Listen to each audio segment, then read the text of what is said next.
So it's come down to this. Just a few short days from now, in fact, this Tuesday, polls open in Georgia, and the fate of the Republic rests in the hands of 11 million Georgians? Georgians. Georgians sounds weird. Anyways, if you wanted to be a doomer like that. Otherwise, as you can see here, according to Real American Politics, I'm not too sure how scientific this poll is, and most polls out there, you could probably wipe your ass with how accurate they are anyways, so yeah, fucking, this is a good enough one anyways. Perdue is projected to lose by between 2 and 3 points, and Loeffler is projected to lose by about half a point. If we take into account what normal polls usually run, this is going to be about a toss-up. That's kind of what I'm expecting. A lot of people just don't care. A lot of people are just getting hit over the head with ads in Georgia. And I've been pretty open about this opinion as well. On one hand, you have the two Republicans. And that means that, at least one of the houses of government is securely going to be Republican. Not great, based on their views and what that means for the one house that the Republicans can reliably control, because we don't know what's actually going to happen yet with the president. It looks likely Biden, but let's keep an open mind, shall we? And then on the other hand, you have the total kick in the ass that would be the two Democrats there. And we kind of figure that where one senator goes, the other one is likely to follow as well, because the people that are going to be showing up aren't going to be splitting their ticket, let's be completely honest. And there's no other big names on the ticket, or on the ballot rather. I'm not too sure. I don't think, unless there's something major at the state level or the local level that's running off as well. But those are the big ones that everybody's looking at right now. And frankly, it's 6 of one, half a dozen the other. I don't like anyone really in that race. It's kind of like, see who the least hateable out of these 4 people are and just deal with the aftermath. But regardless of who wins on Tuesday, it won't be for a lack of funding, because holy fuck, we got the open secrets page here. And as we can see right now, Dave Perdue has raised $89 million. Not quite a shade on Jon Ossoff, who has raised $138 million. Holy fuck. Ossoff shattered the previous record, which was set this year for Jamie Harrison, who was running against Lindsey Graham, in probably one of the Democrats' dumbest decisions. Like, okay, if you're going to try to steal a couple of Senate seats, and not like presidential election steal, more like wrestle away control from vulnerable GOP Senate seats, going head to head with Lindsey Graham is probably about the dumbest thing you could have done. And that's no shade thrown against Lindsey Graham when it comes to fundraising. $107 million ain't that bad. And considering how significant the Georgia Senate is, wouldn't you think that the Republicans would be throwing back a little bit more money? Like $89 million as compared to $138 million. There's a big gap there. But that's for one state. That is fucking ridiculous. And it's about the same type of gap that we have here between the Warnock and Loeffler. Like, Warnock has raised just about $125 million and Loeffler's raised $92. Like, never has so much money been brought together for such a uninspiring group of people before. But we got a breakdown of it here. And yeah, a whole bunch of money has been spent. And if anybody's down there in Georgia, have you guys been bombarded with ads from the races? I'm sure that's probably where most of the money's been spent, because it's definitely not from inspiring rallies. Like, okay, I think Trump is supposed to be down there on Monday for both of them to hold a rally, and probably also update everybody on his own situation, because it'll just be, an extra day ahead of the Electoral Congress, well, the joint session of Congress meeting anyways, so last opportunity to really get out there and put your message and try to spurn any sort of excitement for these people. Because it's weird, right? The election itself is much larger than any of the 4 candidates itself. It took me forever to realize that, or rather remember, Jon Ossoff was the other guy who was running, because I could remember Ralph Warnock, Loeffler, and Perdue. It was a little bit sketchy there for a little while, but it was like, who's the other guy who's running? And they're just all so terribly uninspiring. So I've got this Business Insider article pulled up, and we're just going to grab a couple of points off of it here. And they said they're doing kind of secondhand reporting from the New York Times as well, and I won't use the New York Times unless we're making a joke out of them, because the entire paper's kind of a joke. But as they broke down, nearly half of the donations to Warnock and Ossoff were under $200, the New York Times noted.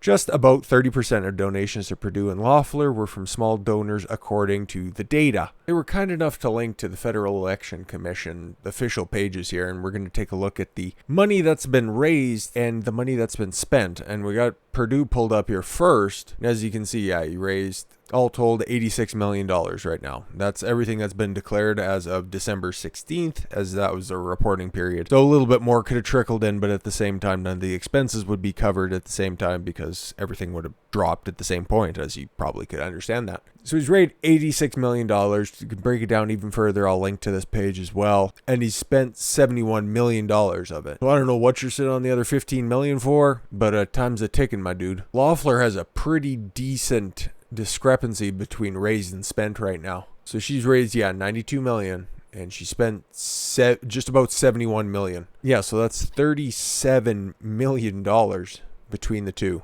Guess it'll get kicked back into the Georgia GOP or maybe the national level GOP, when I'm sure that they're going to spend it real well. And holy fuck, it's not even that much different how much cash that the two Democrats have on hand either. It's about $40 million that they have on hand. I can't believe we're talking about money like this in politics, considering the Democratic Party is all about, gotta get money out of politics unless it benefits us. Keep money in politics. Not like it's a guaranteed win or anything, but it's a nice little consideration when you're taking a look at spending power and being able to buy influence. Now, you give a little money through a couple of your different shell corporations, making sure that you're making the right friends out there so that you're well compensated after your time in the Senate, and one thing leads to another, and a 6-year term turns into a nice little windfall for the final days in the, public sector once everybody cashes in. Politics is so freaking dirty, guys. And probably the only thing more dirty than politics and fundraising itself is social media. And okay, this has already been rectified, but this is not the last time. It's not even the first time, and it won't be the last time. These little social media glitches always seem to go one way.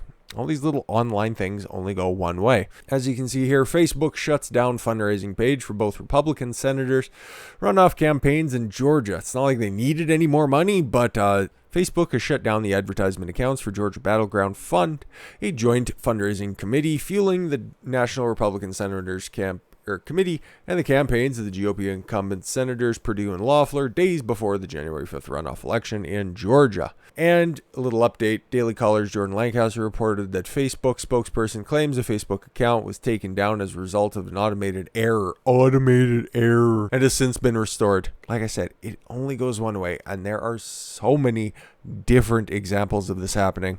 Only to conservatives, though. Hey, I can't get into any of my accounts. Oh, I'm sorry. An error took them down. Oh, my God. Let's get the gist of this. Facebook has shut down an advertisement account for the Georgia Battleground Fund. Yes, we already know that. Facebook campaign was disabled for supposedly violating the platform's unacceptable business practices policy. Aha. We don't promote products, services, schemes, or offers using deceptive or misleading practices. Like saying that they're pro-Trump. I can see, okay, maybe Facebook is on to something here. Including those meant to scam people out of money or personal information. Yeah, they got plenty of money. Why didn't you do that for the Democrats, too? I'd be on board for this. A warning of the account's dashboard read, okay, it was an error, but we gave you a reason. And if you're being a partisan hack, you could totally apply this to whatever political party you don't like. You could have easily placed that on a Joe Biden fundraiser Facebook page. Deceptive or misleading practices. Are you going to stack the courts? Are you? Still waiting for that response he was supposed to have by election day. Or what about fracking? Like I said, the list goes on and on. You can really just apply any of these poorly defined terms however you'd like to. But yeah, everybody flipped their collective lids, and apparently it's been restored, but they don't really need any more money. And the Democrats lost a ton of money in the general election when they literally only won, one new Senate seat, and that was about it. If I was to place money on this election right now, I would just say the Democrats are going to win. Mostly because I just like to see the entirety of the GOP establishment burnt down, but at the same time, they're just going to blame Trump because reasons. And if they win, that's just going to reinforce the GOP to continue down their path of mediocrity and spinelessness, which isn't good either. So I don't know. I think a little bit of spice for 2021 to kick it off is probably all right. So the fucking Go with the wife beater and slanderer. I don't fucking know.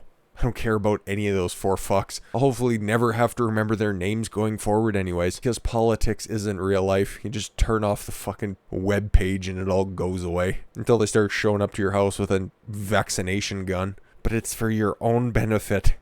Anyways, guys, you're probably catching this in the morning, but if you're catching it right as it drops, I very much appreciate that. I know that they're a little bit later today than anticipated, but we'll rectify that going forward. How about that? We'll see you back again Saturday afternoon. A whole host of insanity. I am dead sure of it at this point. I thank you all very much for the gift of your time. I've been Don Consuelo. I want you to follow your gut and get after it. Take care, everyone.